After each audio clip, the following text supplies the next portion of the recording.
Welcome to Beyond the Front Door podcast with Lindee and Rhea at Peak Properties. We are real estate agents in Cheyenne, Wyoming, and we bring you stories that make you laugh, cry, cringe, and inform you. Come on in. We put the real in real estate. For all of our listeners, we hope you all are enjoying the winter weather this week. And welcome. We'd like to welcome Rebecca Reid from the Laramie County Coroner's Office. And thank you so much for being here today. Thank you for having me. Of course. Yes, thank you. We'd like to start off and just have you tell us a little bit about yourself. If you're from Cheyenne or if you're from somewhere else, how long you've lived here, sort of your career trajectory up until this point. Just learn a little bit about you. Oh, for sure. So my name's Rebecca Reid. I've been in Cheyenne for, goodness, feels like a lifetime now. 13 years this November. I moved here with my military family. Okay. My husband got orders here. I've been doing death investigations for about 24 years. Worked for the District 14 Medical Examiner's Office in Panama City, Florida for many years. Interesting. And when I moved out here, I wasn't used to snow. And so I took my first couple of weeks, I was like, I think I'm going to stay inside. Then I took a little adventure and found the coroner's office, and they hired me on the spot, and I've been doing it ever since here. Wow. That's amazing. That's some amazing. story. Yeah. You're very bold, I can tell. You're just like, no nonsense. I'm just going to go right Like, to I can doing what help I you. wanna do. Yeah, whatever. I'm up for anything. So How do you go from Panama City to Wyoming? Oh my gosh. I know. I That miss had the to have beach been- for sure. I really do. It was a culture shock at first. So Wyoming is very laid back, very, we're horsey, we're cowboy, let's put on your little boots and let's go. Slower for, getting technology and that sort of thing, advancing into what's the new technology type stuff, I guess you could say. So it was a huge culture shock to me. I'm used to working into an office where we do investigations on all deaths, whether they're homicides, suicides, accidentals. Here, you're somewhat kind of treated like a body snatcher at first. So that kind of brought my trigger up to where I wanted to make sure that we're doing and following national standards here in Laramie County. So I started off as a part-time deputy, getting paid $50 a call. That was, I would go to the house, do my investigation, remove the deceased from scene or from the hospital, wherever it may be, take to autopsy, and I got $50 a call. How many hours? I mean, is that in? It could have been 20, it could have been 30. I mean, it could have been 2 or 3, just, then they were hiring for chief deputy coroner. I applied. I was American board certified medical legal death investigator, so I was able to get it. And then the coroner at that time decided to retire, and I said, well, I'm going to run. And I didn't really know a lot of people here. Yeah.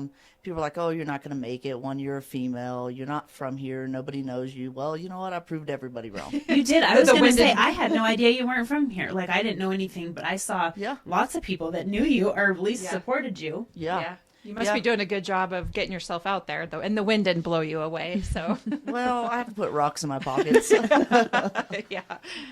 It was a struggle because I didn't do a lot. I do things differently when I first got here. So I was used to a big formal investigation where you're working hands-on with law enforcement, specializing in certain things.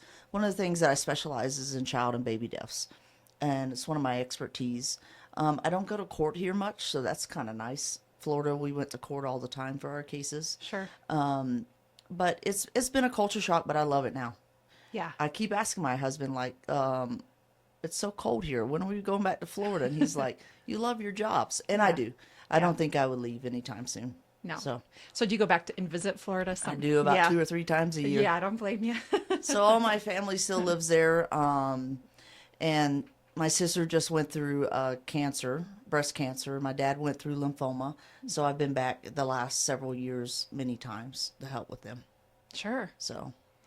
Well, that's quite a history. And I really love all your sort of expertise behind it, because correct me if I'm wrong, and maybe you can explain for me, like when you run for coroner, what are the qualifications? What do you have to do that? So technically in the state of Wyoming, you only have to be 18 and have a high school diploma. Yeah, I That's think my that was point. the big controversial thing. Yeah. So, and I kind of want to bring this up to attention because in the state of Wyoming, even though you only have to be 18 and have a high school diploma, you really need to have some kind of experience in this job, because we're not what they call body snatchers. We're doing a parallel investigation with law enforcement to determine the cause and manner of death. We're able to see the postmortem or the antemortem signs of, was this a struggle? Was the lividity inconsistent with the position of the body? Those types of things. And so we're able to look at it and say, okay, something's not right here. And then determine that through autopsy, doing toxicology, histology, and doing a full body exam. So Sure.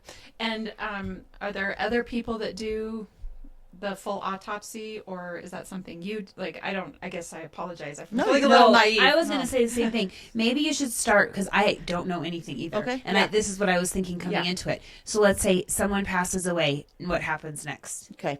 So if they're on hospice, normally we won't get the call. Okay. If they're in the hospital and they're in less than 24 hours, their policy is to give us a call. But if they're in the hospital and they're dead from a gunshot wound, a drug overdose, maybe a stabbing, a car crash, then it's going to be a coroner's case. So by Wyoming statute, it says anybody who dies by homicide, suicide, accidental, or undetermined, or don't have a physician treating them, that's considered a coroner's case. Okay. So that could be like a broad spectrum of many, many things. Even though they're dying in the hospital, they have a physician treating them, but there could be criminal aspects to it. Sure. So we do more of the forensic sides of it, if that makes sense. Yeah. So typically it's either you or the funeral home that's picking up a body. Am I correct? Like if let's say you die in the hospital, it's either the coroner's office that's taking the body or the funeral home comes and takes the body. Am That's I correct? correct. Okay. And then for home deaths, so any unattended deaths, so if there's physically not a physician or a nurse present, then they'll report it to us. Okay. And then that's when law enforcement gets involved and they respond, and then they contact us, and then we do our formal death investigation. Okay. So then the body comes to your office and an autopsy or blood work needs to be done. Then what happens? Does every single body get a toxicology and autopsy? Okay. No. So how it works is it's case by case basis. So say we have a 76-year-old female who dies at home. Okay. She has a treating physician, but she died not in the care of a physician, like they weren't present at time of death. Right. Then we will take the case. We will review medical records. We'll talk to the family. We'll talk to the physicians that's been treating her. And if there's no signs of trauma, no signs of foul play, nothing suspicious, then we can let the primary care physician sign it. And then just release the decedent to the funeral home of the family's choice. Now, say we go to a house and you got a 62-year-old who never went to the doctor, heavy smoker, heavy drinker. Even though we know that person could have died from those complications, we're still probably going to do an autopsy because they don't have a physician actually treating them, saying, okay, yeah, they're dead from congestive heart failure or, atherosclerotic cardiovascular disease or something like that. So we're going to autopsy to confirm that cause of death. If it's an automatic homicide or a suspected suicide, whether it be through hanging or gunshot wound, babies, car crashes, all of those types of deaths are automatically autopsied. Okay. So what we do is we don't have a licensed physician here in the state of Wyoming to do forensic autopsies. So we either go to Greeley or Fort Collins. I'm looking for a pathologist to come to us, locum, like just fly in periodically to help us. Unfortunately, a lot of them want to be where it's warm. So we were just they're all talking like about Wyoming. Doesn't it snow there? And right now they Do I don't gotta wanna walk come. around with rocks in my pants or yeah, what? yeah. So I mean, it's super hard. You can get a lot of retired ones that will fly around the country and do locum type work. But getting one actually here in Cheyenne would be wonderful. Yeah, that's And one I of the think it would make challenges. the taxpayers a lot happier. Yes, we do spend a lot of money in maintenance on our vehicles, driving back and forth, but we can't cut that from our budget because if it's a criminal case, we got to have that forensic pathologist to be able to perform that autopsy so the case holds up in court. Does it take longer because we have to go out of state? No, No? Okay. No, well, we that's can good. get an autopsy done within 24 hours. Autopsy takes anywhere from an hour to 5 hours, just depends on the case itself. Most of the time, I wouldn't say they're simple cases, but most of the time, your natural cases, about an hour. We bring them all the way there. We photograph throughout the whole autopsy. We're there with the pathologist, asking questions, taking photos, fingerprints, collecting DNA, and then we just come straight back. So normally toxicology will take about 8 to 10 weeks, and that's because we use a forensic accredited lab to run all of those testings, so that takes a little bit longer. So One of the things I didn't realize, so I was in between jobs about 10 years ago, and for about 2 months I worked in a funeral home. This is super weird that you and my mom are both like have the same life. I don't even know. My mom is like this too. really, She like went under the corner in Gillette and was worked for a little bit. I think I maybe remember something about that. Mm-hmm. Well, the thing that I learned while I was there is that whatever funeral home you choose, they travel to go pick up your loved ones. So like when my stepdad passed away, we were all in Sheridan. He was at the Sheridan VA and he was being life flighted to Billings. They literally wheeled him into the hospital and he passed away right there on the spot. Saddest day of our lives. But the Gillette Funeral Home had to drive up to Billings and pick him up. I think and you bring can him take back. them yourself. Sure, you can. I mean, I think people do. I do I don't know know that I would know wanna do people. I'm that, just but- saying I don't think you have to do it that way. I would prefer that, but people Yeah. do take their loved ones themselves. I've heard of it. so in the state of Wyoming, as long as you have a permit through the funeral home, you can transport your loved one in the back of a vehicle if you would like. Can you? I mean, I'm just thinking redneck style. You just, put your loved one in the back of your truck. I mean, I wouldn't want to do it, but I've heard of parents going and getting their kids. Now, I could Yeah. see with a little person, maybe. I could see that. I feel like it would be more traumatizing to the family, though. Even though that's I think something. so, too. One thing that I try to tell my families is because everybody wants to see their loved one when they're in our care, or we're not a viewing facility. I feel it's more appropriate at the funeral home where they're prepped and you're able to see them in an actual private area. Our facility used to be a viewing facility, but once I became accredited with the National Associations of Coroners and Medical Examiners, I cut it out. It's too much of a liability because you don't know how long they're going to take, because you want the families to take as long as they want with their loved ones, right? Yeah. You don't want to limit their time with their loved ones, but it also can mess us up on the forensic side of it. Sure. Because the longer a body sits out and it's not refrigerated, it starts that process of decomposing. And so at homes and stuff, we'll allow the families to spend some time with their loved ones if it's appropriate. Now, say it's a gunshot wound. I'm probably not going to allow it because I don't want that trauma. Because and when we explain things to families, they understand it a little bit easier. Small kids, it's very hard because you don't really know what you're dealing with at that point in time. You have kind of an understanding of what's going on or what happened, but we don't know the actual facts. If it's an abuse case, if it's a neglect case, Right. if it's, what we're dealing with right then and there, or an asphyxiation, co-sleeping, those types of things. Children and babies tend to break down a lot quicker than adults because they don't have as much body mass, right? So it's really case by case basis and letting their loved ones. And I tell them if they want photos and stuff like that, they have to sign a release of liability because I don't want to be responsible for the mental damage that it may cause you in the future. Yeah. And then I tell them my story, when I first moved here, I had a friend die by suicide. I said, I got to see it, right? And I did. Well, I never could get that out of my mind. Image out of your mind. Even though I've been doing this for so long, it's still traumatizing to even people in our nature. I was just going to ask how much you were dealing with secondary trauma Yeah. from what you do. So I've learned and I've tried to teach some of my families too that find their loved ones, dead, whether it be by natural suicide, however it may be, is you got to block that bad memory out. So take a picture or something on your phone that is a good memory of that loved one. And every time you start thinking about that picture of when you found them in your head, bring up a good memory. So you got to block it. And it took me a good year and a half to be able to block that memory from my, mind, so I wouldn't keep bringing it up. So it does happen. It even happens to us in law enforcement, us in the coroner's office, the medical examiner's office. We're all human, right? Yeah. We're all depressed and have anxiety at once in our lifetime.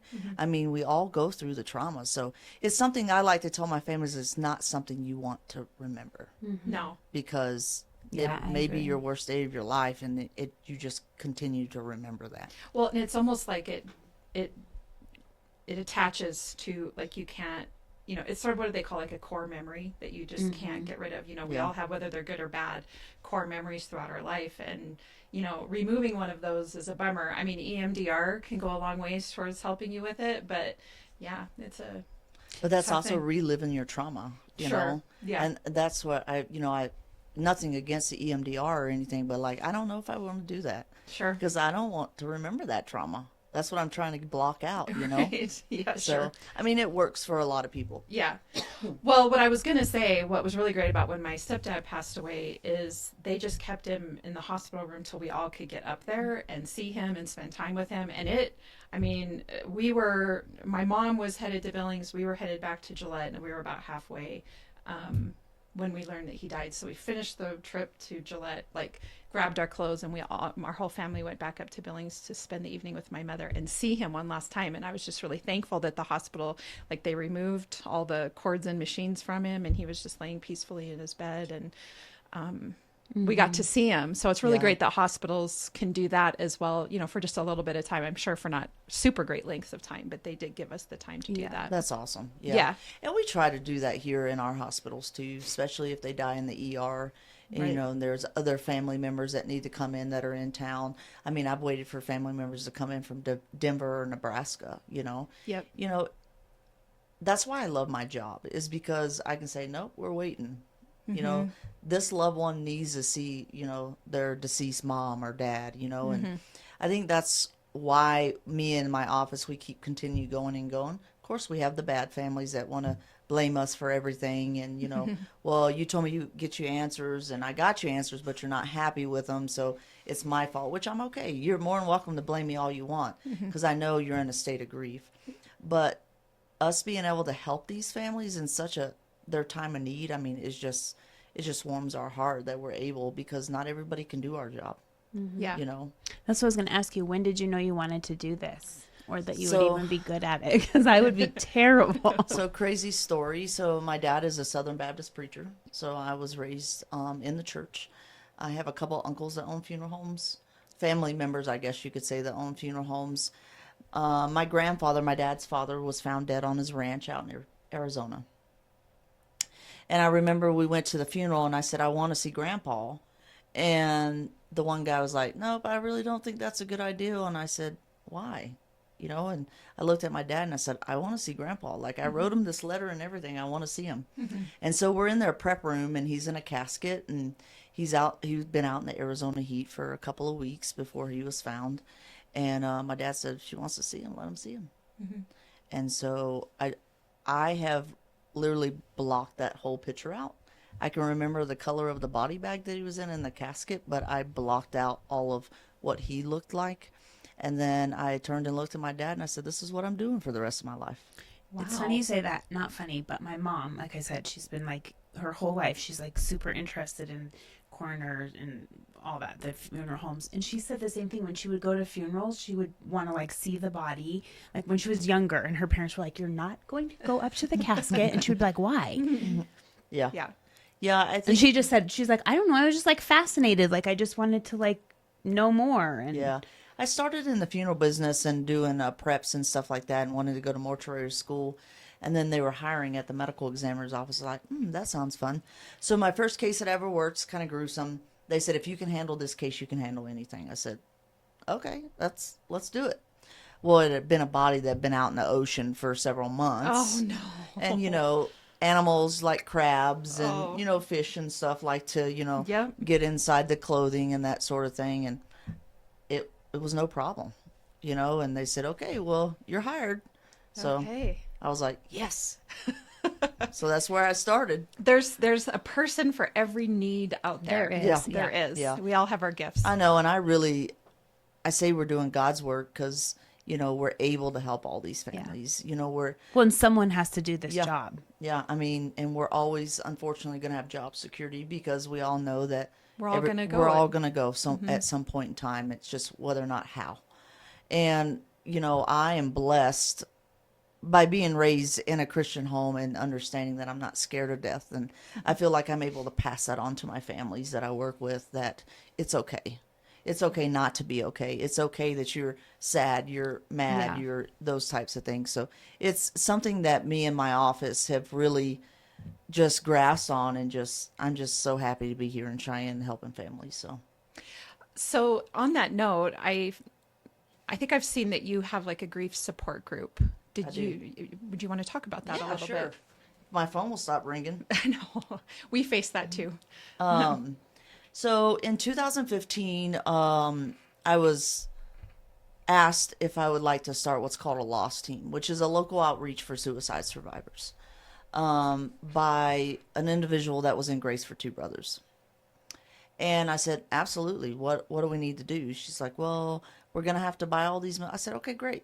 I'll get approval. We'll do it. Let's start it.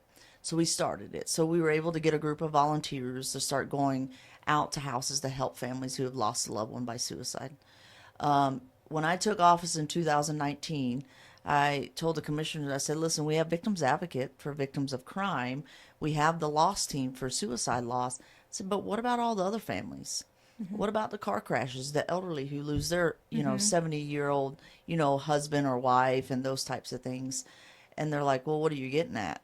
I said, well, I really would like to start a grief group, and that will help everybody.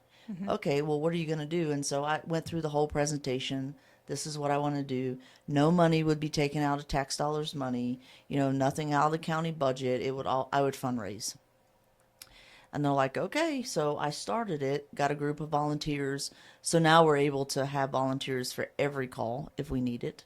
So And like an advocate? kind So of like it, yep. Kind of like a victim advocate, only not necessarily for victims, but for those that have lost a loved one. Correct. And they Okay. can sit there for hours on end to help Love them, it. walk them through, the next steps. Because we as coroners, excuse me, we as coroners are working the cases.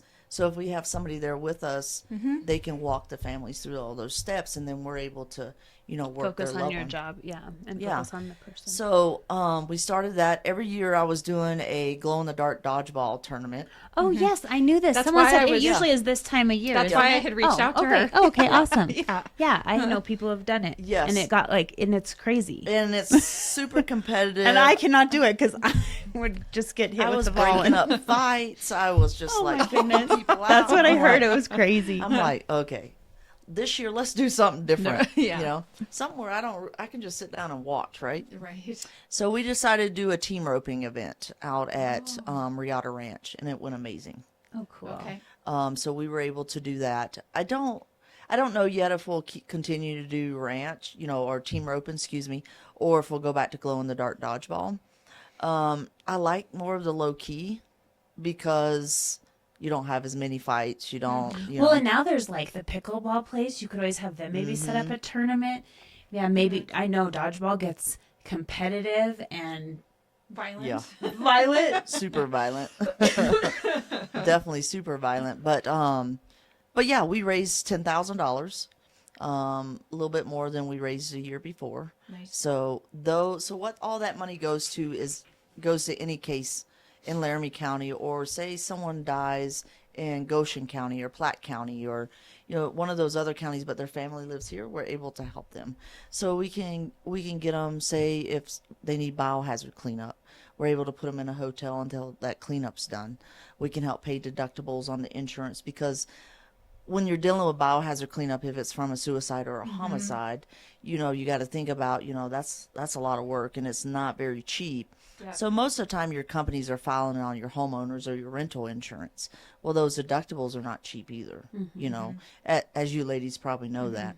So we're able to help with those deductibles so they can be able to still live in the home that they want to be in. We can also help, say, like food. We can, like if they have a large group, or say we've had a couple cases where some kiddos have passed away, and of course the family, they don't know what to think at this point, and I'll just say, okay, I'm bringing dinner over tonight. How many people will be here? And we Sure. can bring dinner. We've done pizza. We've done Olive Garden. A lot of the search and rescue cases, like if someone goes up to Vitavue or Albany County and they die by suicide, I'll make sure that they have food for the family, because that's a lot. That's a lot. It's a lot to when you're, and I don't think a lot of people understand it until they're in that situation to where you've got all these people over here, they're hungry, but nobody wants to eat because they're so sad, right?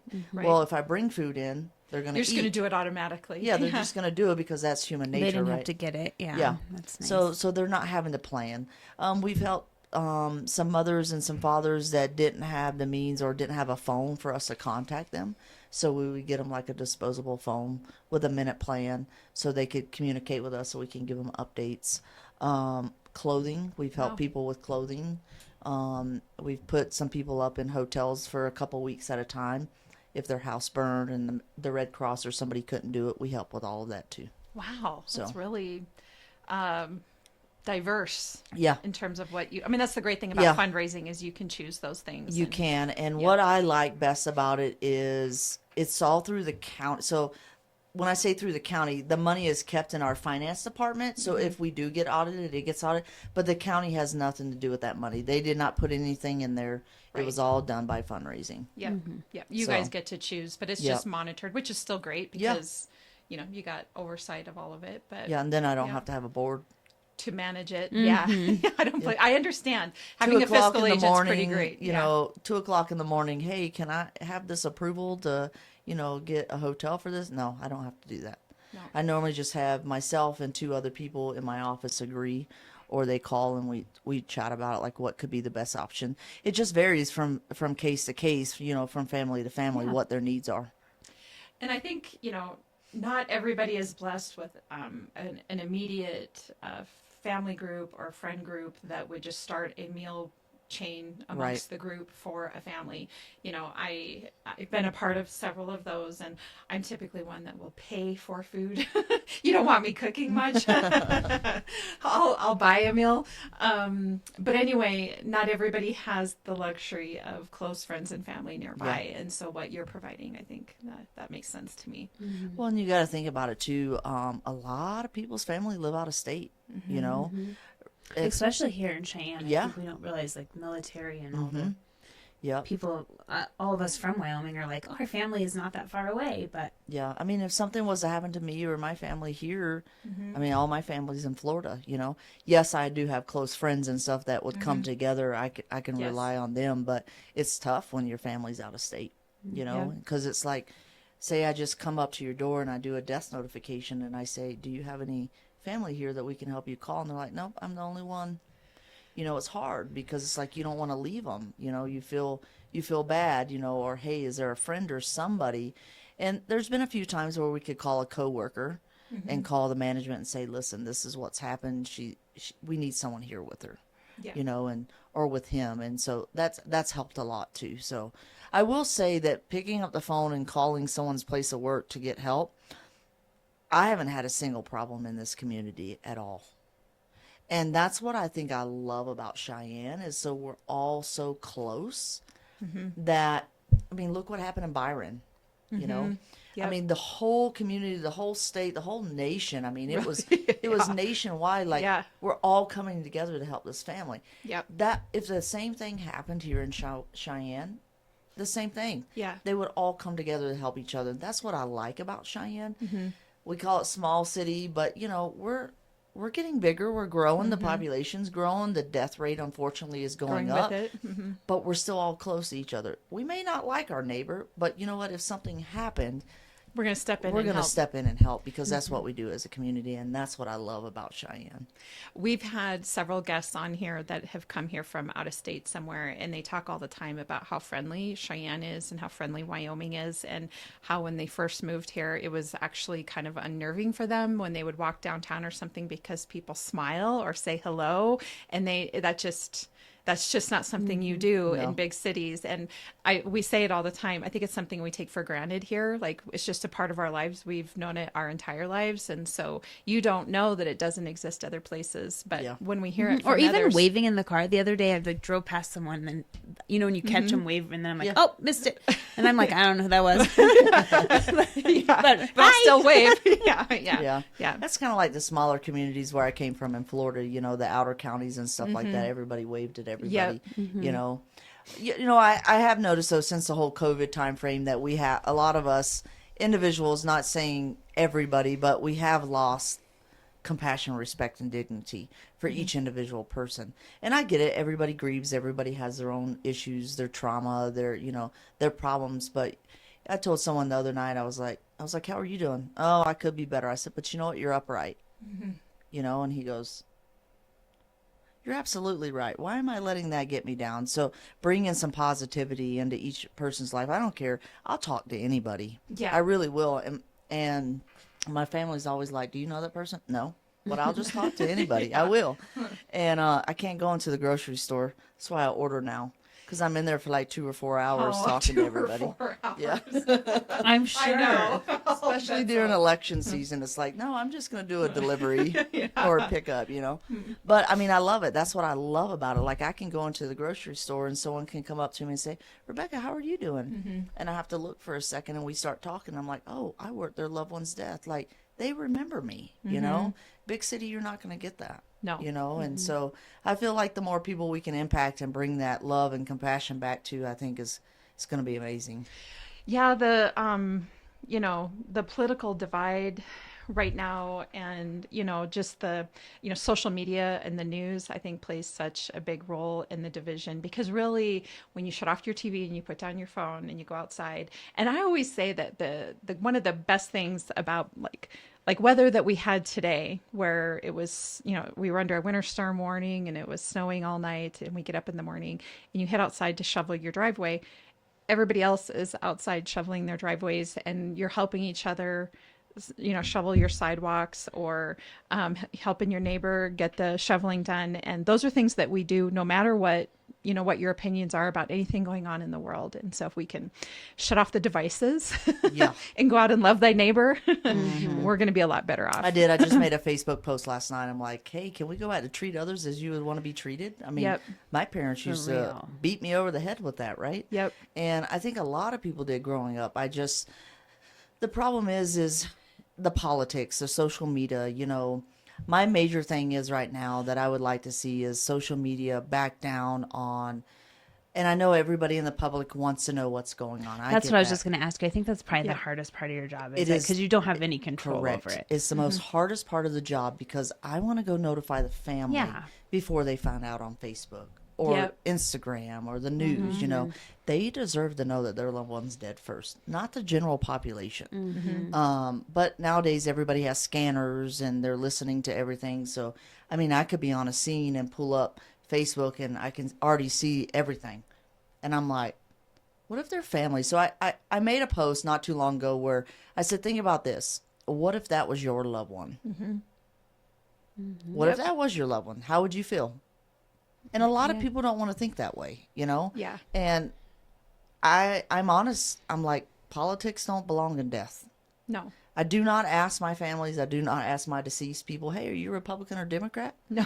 No. There's It's no ridiculous. judgment here. No. There's none. I don't care your race, sex, or your religion. There's no judgment here. We treat every family with the same respect. And that's how it should be. I was thinking when you were talking about death notifications, the thing that actually came to my mind as you were talking about that, because I've thought about this, that, we moved here from Gillette 4 years ago. So I have a son that lives here, and then we have 2 other sons that live in 2 other towns. And I've often given some thought to, if somebody lands at my door and something has happened to my husband, how do I notify all 3 of my sons without it spreading like wildfire? Like, how do I go about getting all of them notified at the same time as quickly as possible if something has happened, for that very reason? Because people do get on social, they could find it out. And then one of my sons is calling me going, what? That's the very thing that I worry about as well. Like, I've been thinking through in my head. I know that sounds really morbid, but I've seen your posts. I've seen, and and you've seen the comments that people make and the pictures that they post of things that they should not be posting. Yeah. How do you go about reaching the immediate family without it getting wild all over the state? So that's a hard question, because you never know what's going to happen. You don't know. I will tell you that if it was a car crash, like, honestly, the Highway Patrol will not release anything until legal next of kin is notified. The problem is the PIOs from all the agencies, they're posting what 100 block is, and there may be, you know, oh, my family lives there. So what happens? My phone starts ringing. Sure. Like, hey, I hear you're working this, and this. And I'm like, this is not public record. So, and I don't have an identification yet. For instance, a case we went on to last week, before I could even get to the family, people were already notified. And I'm like, this is sad. Like, I think about it just like you do. Like, my family lives in Florida. Okay. Something was to happen to me. Luckily, I have like in my office, at the coroner's office, I have a list. These are all the people you contact. And I just hope that they're contacted in a timely manner. So, because I think about it like, how do I want this done, you know? Yep. And I think about if something was to happen to my parents, because I'm not there. And I know my sister's there, but what happens if, and I tell my mom and dad, if something happens, you just pick up the phone and call me. Don't send the cops to my house because my office is doing the notification. Right. Just pick up the phone and call me. But not everybody wants that. Right. You know, not everybody can do that. It would be difficult, but at least I would know that I knew before social media. Yeah, that's what I was thinking too. Like, because I know law enforcement does death notifications, but all I can really think of is I would much rather just tell them myself, get them on the phone, get this done, Yeah. and that way they're hearing it from me. They know it's real. Well, and how would you like Yep. it if there's an accident and someone took a picture and all you saw was like the car of Yeah. your loved ones and you don't know anything, and, And then that- you're like, yeah. what do I do now? Like, I don't know. Yeah, if and you're it's- panicking. Yeah, And I think that's that terrible. happened probably about 4 years ago. We had a major fatality out by Archer on I-80, right? Family lived in Nebraska. There was some family in Fort Collins.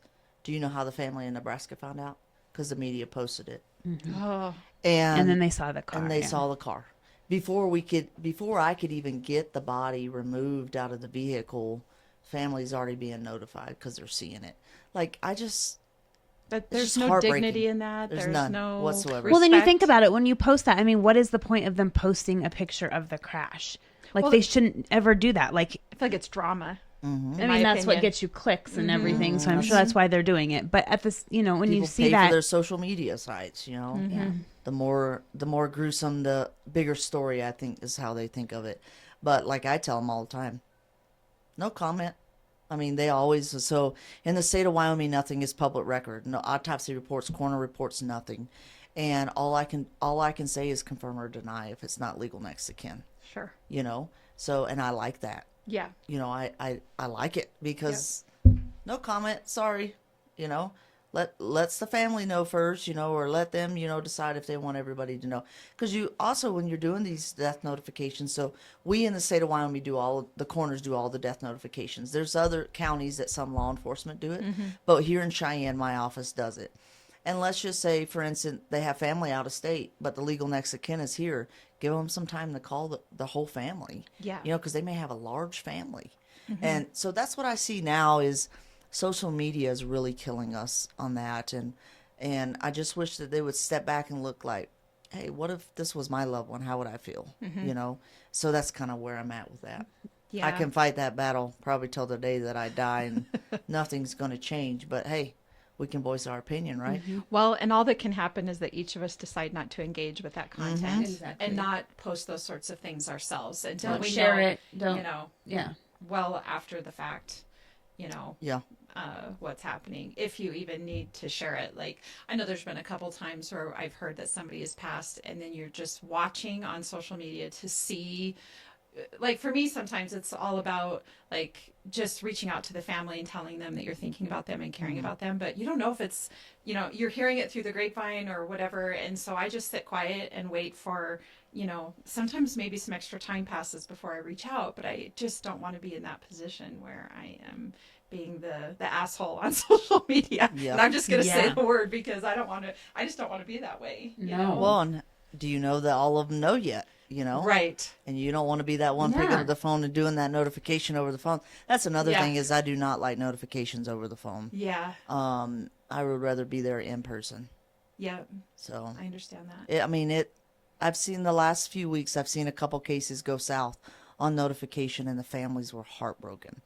And I don't think any family should have to go through losing a child, losing somebody by suicide, or death in general. But finding out over social media is not the way. No. By no means. Let me do my job. Yep.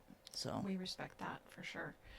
Well, we've had such a great conversation, and before we wrap up, I guess one of the questions I have for you, because I've heard you mention this a couple times, we're about to have Joanne from the American Foundation for Suicide Prevention on in the upcoming week or so. And I've heard you mention that our suicide rates are going up here in Laramie County. I do know that Wyoming continues to rank typically in the top 5 for suicide rates across the country, but sometimes even toggles back and forth between first and second place. And it's usually these rural states, Montana, Wyoming, Alaska. I think Idaho might get in there a little bit, maybe North Dakota. But I guess wanted to give you an opportunity to talk about that if there was anything you wanted to share. I know that ultimately the biggest message is, ask for help if you're in a situation where life is feeling pretty hopeless, because what we've learned from the research, from the science, from the data is that those people that have attempted suicide and lived, and I'll give the example of the gentleman, I forget his name, that jumped off the Golden Gate Bridge, his story, Kevin. He talks about how the minute he jumped off the platform, he was regretting his decision.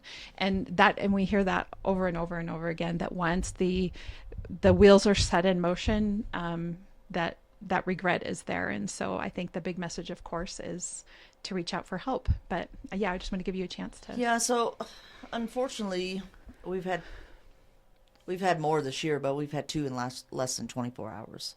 Oh. And it breaks my heart that these families are suffering from the loss of a suicide and they don't know where to go.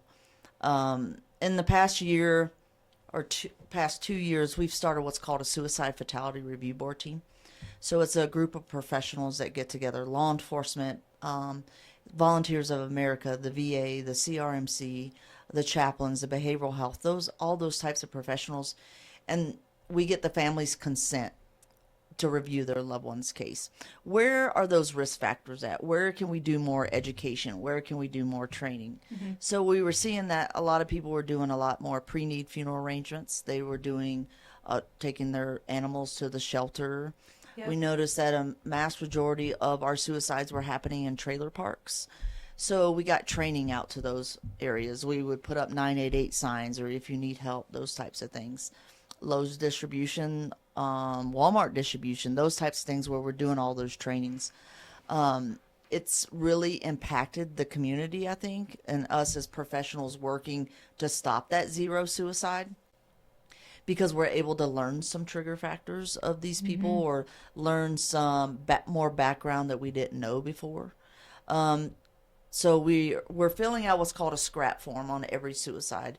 And that scrap form, I'm sorry, you're going to ask me what it stands for, and I can't remember. It's okay. We won't ask it. We won't ask. But we fill out history, and, have they ever been medication before? Have they ever been treated for suicidal ideations, attempts, or anything whatsoever? And so we're able to dig a little bit deeper into these loved ones' cases for them, because, the number one question everybody asks is why. Why? Why, right? So if I can give them that why, I would love to. A lot of times I can't. About 89% of cases, they leave suicide notes. So, or 89% of cases, they don't leave suicide notes. So there's nothing really to go on. You may look at text message, but can we really always get in their phone? No. So we started the suicide fatality, which is really helping us to pinpoint risk factors here in Laramie County. We're working with the city, county health, and the state health. The governor and the mayor started a governor and mayor's challenge for suicide, postvention and prevention. So I sit on that one and I help with that. I've gone to Casper and spoke at their symposium to start getting all these other corners involved, because in most states, it's a law that they do this suicide review. So they don't have to have the family's consent. But I really think we should have the family's consent, because that's their loved one. What if they don't want their story being told? You know, what if they're struggling their self, you know, and Right. and then there may be some triggers there. So all of our families consent to all of it. We've only had maybe less than a handful say no, I don't want it. But most of our families are pretty open to it. We'll call them and tell them the outcome when I we was gonna say review. that's probably why too, because maybe you can give them some Some insight closure. that they Yeah, I think so. don't And have. we just started the overdose fatality for substance abuse and overdose fatality. So we're getting on that one. The families are being a little bit hesitant on the overdose than they would suicide. Sure. Not really sure. Fear I'm of sure you may, criminally. yeah. Yeah. And, no one's in trouble. Right. You know, we just want to figure out where we can help. Yep. So suicide rates are going up, unfortunately. And I will tell everybody, yes, you may think that our mental health is not good here or we lack mental health, but there's plenty of people out there willing to help, Yes. willing to sit by your side, listen to your story. I mean, I do it for a lot of people. But when they're ready, they're ready. I was telling Becky a little bit before that I used to teach QPR, which stands for Question, Persuade, Refer. And at the end of the class, for anybody that didn't quite understand the pain that some people are suffering, that helped them to choose suicide. And the example I always give is that as a woman, probably, I think you just have to imagine sort of the worst kind of pain you ever been in your life. And for me, as a woman, childbirth, child labor, childbirth, hands down. Although I've heard some people argue kidney stones or gallstones, I don't know. But anyway, what if you're in the throes of that, you have no epidural, no medication, and somebody is saying to you, there's really not a way to remove your pain, and you could live with child labor pain for the next however many days, weeks, months. Till you can't. At some point, you're going to be like, okay, I can't, I don't want to do this anymore. This is way too much pain. That's sort of that's physical pain. And I always say that when it comes to emotional pain, at some point, nobody wants to die by suicide. Like, that's not how this works. It's that the pain becomes so overwhelming that they are looking for a remedy to the pain. And the second point I'd like to make around suicide as well is that I really would like to destigmatize this thought that people have that suicide is a selfish decision, because it's not typically a selfish decision. Usually that person is actually thinking to themselves that their family and their loved ones are better off without them. So they're actually doing it as a way to sort of quote unquote relieve the burden of the people around them. And it's just not true. That's just not how it is, but that's what their mental health is telling them in that moment. And so sometimes, especially here in Wyoming, where we apparently not on social media, but in other areas, we tend to we want to respect other people's business, not get involved, not get in the middle. But this is definitely one where if you suspect somebody is considering suicide, you are absolutely within your right to jump into that and question that person, persuade them to get some help, and refer them to a resource, and maybe do a warm handoff, maybe walk with them to the doctor, walk with them to your office, walk with them wherever to get them the support that they need. Yeah, absolutely. And I mean, I've had people call me at 2-3 o'clock in the morning. Hey, this is what's going on. Okay, let me get up. I'll be right over there. Or families, like we're going and notifying them that their loved one's dead by suicide, and we start talking. Well, it may bring up emotions and depressions in them. And recently we had one like, I'm going to need to talk to someone. Yeah. Like they knew that they were going to struggle with this, so they reached out for help. But a lot of people won't reach out to help because we've lost that compassion and that respect and dignity for our neighbors and our loved ones, or just people in general, that everybody's scared to ask for help. Yep. And you can't be scared. I don't Or the care. men who don't want to. Correct. Right. And this is a fact for our suicide fatality. The majority of men who die by suicide is 55 and older. And that was our annual report from 2022 and 2023. 55 and older men die by suicide. Yep. And we're here. Just know that my office is here. We're able to get you help. We've had people reach out and say, hey, this person passed away in this state. Is there something you can help with because they live here? Absolutely. Absolutely. Let me talk to them. They may go through a couple therapists to find one that they really want, but they're making that initiative to go in there and help. And we've also had therapists respond to houses. That's wonderful. And so we're there. Well, and I tell people too that if you have someone in your life who suddenly, it feels sudden that they are in that state of mind, they need to go get a physical done. They need to get into the doctor, because the other thing too is, depending on if they have switched their medications or if something is going on internally, that can trigger suicidal ideation as well. And so I think that, just us getting the word out there and saying, if this is something you're going through, step number one can be getting into a physical and making sure there isn't anything amiss within your body, but then also to, reach out for help and don't be afraid. I mean, Wyoming has this big pull yourself up by your bootstraps mentality, but maybe pulling yourself up by your bootstraps means reaching out to people and getting the help that you need. Yeah, and we have a lot of organizations here in Cheyenne. We have the Cowboy Cole Foundation. We have the J Foundation. Of course, we have our loss team, so we can help with postvention and prevention. Because if you think about it, like, the biggest thing is us continuing to go to the same house over and over. Like, how can you as a coroner continue to keep going to the same house? Like, I don't want to. Right. Let's get them some help, and they deserve it. Because I would think that if something was to happen to me like that, or somebody in my family, that we would be able to have, someone to reach out to. The problem is not all states are like Cheyenne, not even the rest of Wyoming. Right. So we're very fortunate here in Cheyenne that we have these organizations. And if you need help finding one, I'm more than willing to help you find one. And I mean, I'll make phone calls all day long to find somebody, but we have resources there for anybody and everybody. It doesn't matter. That's right. And just in the last, I would say 5 years, we now have 2 call centers here in Wyoming. So if you call 988, the trick is calling from a 307 number, because then you would get routed to one of the call centers here in Wyoming. I believe one's in Casper, and is the other one in Grable? I think so. Is the other one.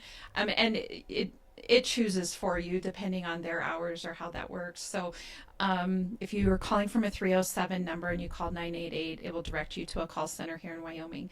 If you call from a different area code, it's very likely going to take you to the state of that area code, which is still fine. If what you need is somebody to talk to, there's nothing wrong with that. But in terms of resources and getting the help locally, and hopefully that other state would then do a warm handoff and figure out the resources to help you here in Wyoming as well. But the National Suicide Prevention Hotline is a great tool in an immediate need, Yeah.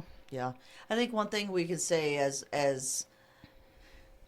is no matter what you're going through, somebody's gone through probably that same thing. We've all experienced depression. I have. We've experienced anxiety, some kind of trauma, whether it's childhood trauma, adult trauma, witnessing something, seeing something, but don't think that you're alone during these times, and we have to remember how we're talking to people when they are suicidal or they're starting to show signs. Let's bring it back to, let's have a little more compassion. Yeah, listen, even if you don't know what to say, just listen. And sometimes that's the best thing that the person needs, is just someone to say. They don't need someone to say, oh, you just need to cut it out and, go on about your day and this and that. Maybe they really are struggling.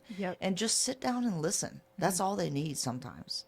And because I know, that's sometimes I just need someone to vent to, or just listen. Like, hey, I had a really rough day today at work. Like, can I tell you about my day? Of course, it's not public record, but I mean, we in our office, we make sure if we're dealing with hard cases, we're debriefing with each other, saying, hey, what could we have done better? How did you feel about that? What could we change? Or just our emotions, our feelings. Like, that's tough, going in and working a baby death. That's a tough one. I mean, working any suicide that you're having to tell the loved one, that their loved one is dead. I mean, it's all tough.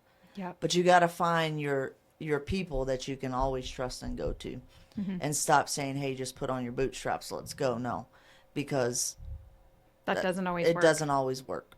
It doesn't.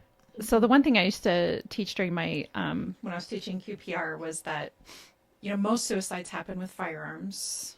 here in Wyoming, correct? Or by men especially, die by firearm typically is.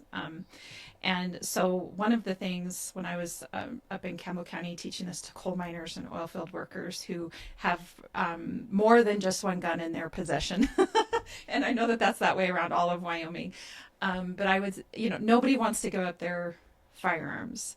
And I'm not suggesting, that people give them up, like sell them or anything like that. But what I have recommended to people is if you have a friend or a loved one who has somebody in their home that is struggling at the moment, maybe offer to take in their firearms for them. Just that's one of the ways that you can be a really good friend is if you have firearms in your home and you have someone in your home, let's say a loved one or a teenager or your spouse or whomever that's in your home that is struggling, one of the best things you can do is get those firearms removed from the home. And as a friend, what you can do is store those firearms for them until the crisis passes, until the time goes, and then, give those firearms back. So I suggest that just in the idea that I know everybody's so sensitive about getting into each other's business or, each other's property. And I'm not suggesting you steal it, but it's a way that you can be a good friend and offer up support. And I would say with that is think about if you don't do anything, how you're going to feel. Exactly. Can you sleep tonight? Yeah. Yep. Yeah, because that's a major thing. Like with us when we work in suicides, hey, so-and-so reached out to me, I didn't think anything about it. And now they feel like the worst friend ever, Mm-hmm. So don't feel bad for reaching out, or if the person you're reaching out to says, "What? I would never do that." That's just not me. That's not me. But you reached out, so don't feel bad for reaching out because you never know what you're trying to save their life is going on. Yeah. Well, and I think the way that I remember it is that most people, when they're asked if they're considering suicide, the person that asked them that is the first person to have asked them that. So they might be going through this for days, weeks, months, and finally somebody approaches them and listens to them and just asks the question, are you considering suicide? Which is not going to plant a seed, which everybody thinks, but it doesn't. Oftentimes that's the very barrier that will break that person down and be like, God, you're the first person to ask me that. And it just fills them with that they mean something, that they're valuable, that they, somebody cares about them, and oftentimes will agree to some support and some help. Yeah. Yeah. It's a good So, conversation. Yeah. And I'm sure Joanne's going to touch a lot on that too. Yes. She does a lot with suicide awareness and prevention, postvention. Yeah. So I think she'll touch a lot on that too. We'll get into all that. Yeah. Well, thank you so much for coming on today and talking about everything that you're doing. We always learn a ton, don't we? We're always so happy. Thank you so much for having me. I mean, when I thought about doing this podcast, I'm like, I've never done a podcast before. Oh. Maybe this will be fun. So thanks for letting this be my first one. Oh, we I love really it. do appreciate it. I love talking about stuff that I love and things that the community needs to know. Yeah. Because this is not CSI Miami. We're No. in the real world, We are. And I wish more people would understand that, because there's a lot more that goes involved in, working on an investigation. Whether it's a death or a non-death, there's a lot more than what they see on TV. So If somebody is interested in your grief support group or the work that you're doing around suicide prevention or postvention, how can they find you? So we have a Facebook page. It's called the Laramie County Grief Support Group. Okay. Right now we're doing a suicide peer support group on Mondays at the library, and we're doing a regular grief support group on Mondays. But if you go to our Facebook page, Laramie County Grief Support Group, there's flyers there. We're going to start getting the dates out for March. Okay. Or you can call my office at 307-637-8000 and just ask for me, and I'll sit down and chat with you. I love it. And the fact that you're just so available. Yeah. That's awesome. I wonder how many other states their coroner is just available to them. I don't think so. I think just Cheyenne, Wyoming. Yeah. Cheyenne. Yeah. Well, it's just like we were just saying, we just had the First Lady on last awesome. week. Yes. And we were just saying then too. We're how saying, often what states do you live in where the governor's wife just shows will be up? like, yeah, okay. See, that's what I like about this love community. I mean, I love it that everybody is so close, and we're, wanting to get, knowledge out to the community of every different thing that's going on. And I love that here. I love I that really too. do. Well, actually, that's the question I was about to ask you, is what your favorite thing is about Cheyenne, but I feel like you've kind of already answered that. I like the community. I really do. I don't like the politics. I will go ahead and tell you that, but I like the community. Yeah. Awesome. So. How about your question? My question I ask everyone, since we're realtors, is If you could buy real estate anywhere in the world and money's no object, where would it be and why? Oh. And what? And what would it be? Yes. I would be on a beach Yes. in a Caribbean. Bora Bora, probably. Ooh, Yeah, so I could have me a little island house out in the middle of the ocean where nobody can bother me. Oh, I love Yeah. that. That would be amazing. Yeah, that would be amazing. We hope you invite us if that ever Oh, happens. yeah, for sure. Okay. Yeah. Okay. Every time I travel, I'll try to go somewhere warm. So this month or in March, I'm going to Jamaica. So I'm super excited about that. nice. That's going to be A awesome. Florida girl has to get to the beach at least 2 or 3 times a year. Yeah. I might be a Florida girl. Like, there might be one hidden inside me somewhere. I just don't get to. You're like, I didn't even know she was. She's never really lived there, but she wants to. Yeah. Well, growing up, I'm like, vacation, we live at the beach, like, just go to the Oh, I'm beach. sure. And now I'm like, oh, I love vacations. I can actually Yeah. go somewhere it's warm. Really soak it in. Yeah, really soak it in. Yeah. Awesome. So, well, thanks thank you much so for, very much. I Yes. appreciate it. Of Yes, course, we thank really am glad to have talked about all this. And for all of our listeners, as you know, Lindee and I are realtors here at Peak Properties. So if you're looking to buy or sell, we'd love to help you with that. You can find us at www.sellcheyenne.com, as well as all of our social media channels. And of course, Beyond the Front Door podcast on YouTube, Spotify, iHeartRadio, Apple Podcasts, and Alexa. We hope you all are staying warm and you have a really great week.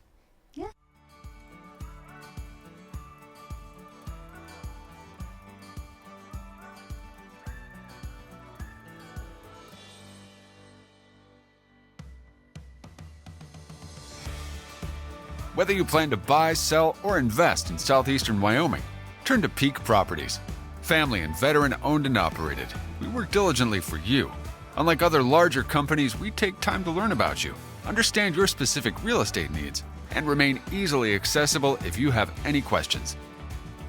Being a veteran and family-owned and operated company means a high level of commitment, trust, and loyalty. Our family culture sets us apart. We work as a team. We develop not just professional, but personal relationships with our clients. When you choose Peak Properties, you become part of our real estate family. Looking to relocate to Wyoming or just move across town? Peak will be there for you every step of the way. Recognized for excellence and dedication in the real estate profession, we're proud to be one of the most trusted and knowledgeable names in our industry. Let Peak help you find your dream home or investment property today.